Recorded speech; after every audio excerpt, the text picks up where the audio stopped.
The vibration was the first warning. At 4,000 feet, the handle of the modified Clean Sweep 7 wasn't just shaking, it was screaming. Leo Thorne didn't look back. He didn't need to. He could hear the high-pitched, predatory whine of 48 Nimbus racing brooms cutting through the storm behind him like a pack of wolves hunting a wounded deer. His left stabilizer was already splintered from a blasting curse that had missed him by inches, leaving the broom fighting him for every inch of altitude. He had no shield charms left. His wand arm was numb from the biting cold, and beneath the terrified thrum of his own broom, the copper coils he had illegally wrapped around the tail twigs were drawing a dangerous, unstable white hot. They called him Suicidal. They called his invention a flying coffin that would kill him before the enemy ever got within range. 12 seconds. That was all the structural integrity the charmed wood had left before the magical feedback tearing through the handle disintegrated the broom entirely. There were 48 of them. The Black Kestrel Wing, the elite aerial unit that had been terrorizing the supply lines into Hogwarts for months. Leo was alone. He had no backup, no extraction plan, and exactly one shot to make a difference.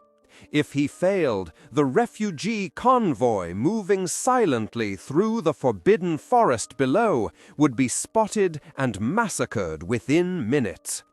He gripped the vibrating handle, his knuckles white, and forced the nose of the broom down. It was a move of pure desperation. You don't dive when your equipment is failing, you pull up and pray. But Leo wasn't trying to escape. He was trying to get them all in the same lane. Just 2 weeks ago, the senior Aurors had laughed him out of the strategy room. Leo Thorne wasn't a duelist, he was a dropout mechanic. Read the following story with a warm, deep and whimsical British accent, similar to a classic fantasy audiobook narrator. The kind of student who spent more time in the broom shed than the library, fingers permanently stained with varnish and gear oil. But when the war turned brutal, the Order's standard tactics began to fail. You simply cannot outfly a Nimbus 2001 on a school broom. You cannot win a dogfight when you are outnumbered 50 to 1, and your enemy has no regard for collateral damage. So Leo stopped trying to build a faster broom. He realized that speed was a losing game. Instead, he built a bomb that you could ride. If you want to know how this forgotten student turned a suicide run into the single most devastating aerial trap in the history of the Second Wizarding War, stay with me until the end of this story. The wind roared in his ears, tearing at his robes as the dive accelerated. The ground was a blur of dark treetops and gray water. Leo could feel the heat from the copper coils radiating through his gloves. It smelled like ozone and burning varnish. The Firefly modification was crude, ugly, and theoretically impossible. He had stripped the braking charms off the Clean Sweep to make room for the rune cluster, meaning he couldn't stop even if he wanted to. The plan was simple, reckless, and terrified everyone who heard it. The convoy needed a distraction big enough to pull the entire patrol away from the forest edge. Leo had volunteered to be the rabbit. "He's stalling!" A voice jeered from behind, magnified by a sonorous charm. It was one of the chasers, close enough that Leo could hear the triumphant snap of their cloak. "The little rat is burning out!" It was true. The heavy copper coils were dragging on the clean sweep's aerodynamics, creating a massive amount of drag. Leo gritted his teeth, tasting blood from a split lip. He didn't cast a hex back. He didn't weave. He just kept the dive straight, making himself the easiest target in the sky. It was the hardest thing he had ever done.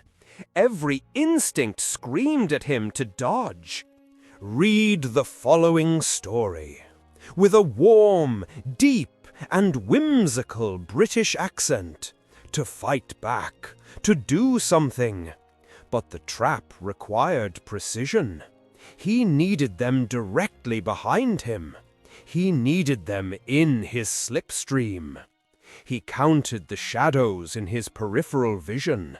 10, 20. The entire wing was collapsing on him, eager for the kill. They were arrogant. They were used to hunting terrified families, not pilots crazy enough to modify a broom with volatile blasting runes. They formed a tight V formation, a funnel of death aimed right at his back. 300 yards, Leo whispered to himself. The surface of the black lake was rushing up to meet him. 200. A curse flashed green, illuminating the water. It missed his leg, but shattered the right stirrup. Leo nearly slipped off. He was hanging on by grip strength and desperation now, his legs dangling in the slipstream. The sudden shift in weight made the broom lurch violently to the left.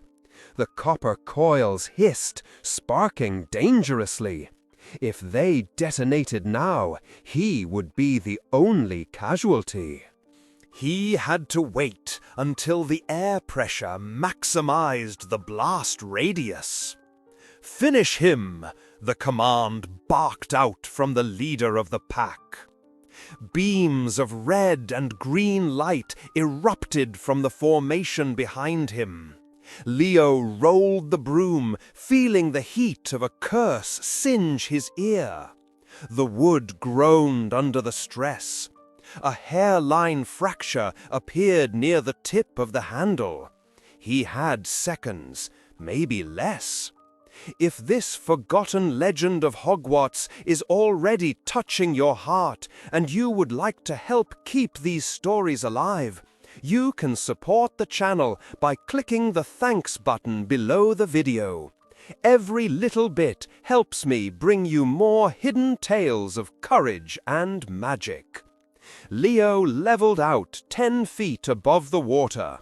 The spray hit his face like ice, blinding him for a moment. The Death Eaters were right on top of him now, 48 elites screaming for blood. Their formation condensing into a tight tunnel of pursuit to avoid hitting the water. They were perfectly aligned. They were exactly where the physics of the Firefly needed them to be. "Now," Leo whispered. He didn't cast a spell with his wand. He slammed his hand down onto the exposed copper wiring at the base of the handle. The pain was blinding as the metal seared his palm, burning through the leather glove instantly, but the connection was made. The Suicidal modification didn't fire a single shot forward. Instead, it dumped the entire magical charge of the broom into the air behind him. It wasn't an explosion, it was an atmospheric rupture. The superheated magical wake collided with the cold air over the lake, guided by the rune cluster Leo had carved into the tail. The air itself detonated. The first 10 Death Eaters flew directly into a wall of solid concussive pressure. Their brooms didn't just break, they disintegrated into splinters. The shockwave was expanding backwards, traveling up the slipstream like fire running up a fuse. The shrapnel from the first wave became projectiles for the second. It was a domino effect of catastrophic failure. The sky turned orange. The roar was louder than a dragon, a thunderclap that shook the castle foundations a mile away. Leo didn't see the destruction. The recoil of the discharge snapped his broom in half. He was thrown like a rag doll across the surface of the lake, skipping twice on the water before plunging into the freezing darkness. The silence of the underwater world was instant, a stark contrast to the chaos above. Through the murky water, he saw the surface light up again and again. Debris rained down around him. Twisted metal, burning twigs, the shattered remains of the finest racing brooms gold could buy. He surfaced minutes later, gasping for air, dragging himself into the mud of the shoreline. His arms were burned up to the elbows. His broom was gone. The lake was quiet, save for the groans of men swimming to the far bank, wandless and broken.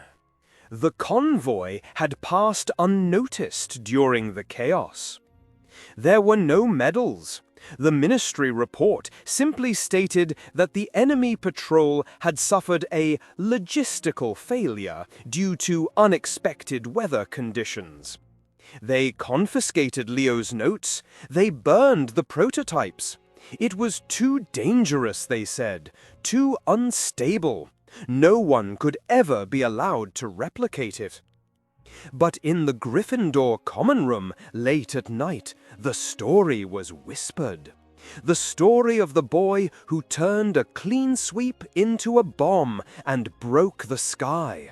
The student who looked at a hopeless war and decided that if he couldn't outfly the enemy, he would just have to make sure the enemy couldn't fly at all. If this forgotten legend of Hogwarts touched your heart, tell me in the comments. What would you have done in Leo's place? Like the video, share it with another Harry Potter fan, and subscribe to hear more hidden stories of courage, magic, and impossible odds. Sometimes the smallest spell is the one that saves the castle.